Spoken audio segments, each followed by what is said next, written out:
حضرتك تابعت الدوري المصري وشفت كل الحراس السنه دي بيقدموا مستويات ازاي؟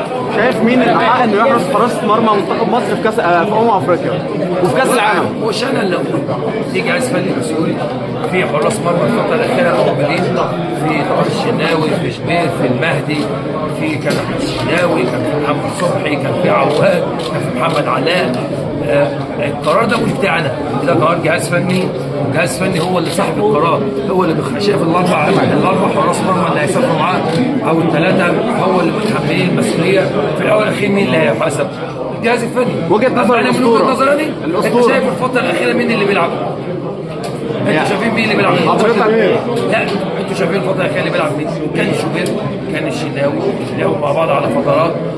قرار جهاز فني هو صاحب القرار، هو اللي يقول، مش احنا اللي نقول. رساله للمنتخب. رساله؟ رساله احنا اقول احنا ورا مصر، احنا بنلعب باسم مصر.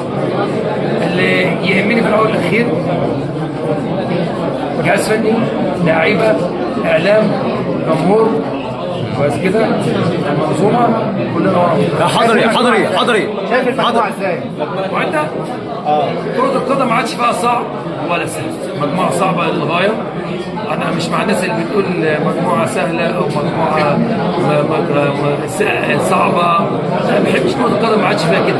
كرة القدم فيها هدفك إيه؟ إصرارك إيه؟ عزيمتك إيه؟ عايز تعمل إيه لبلدك؟ في مرة من المرات كنت بقول اللي ما يلعبش كأس عالم واللي ما ياخدش كأس أفريقيا ما فيش حد هيفتكر. تفضل ان صلاح يفضل في اوروبا يا حضري؟ تفضل ان صلاح يستمر في اوروبا؟ ان شاء الله.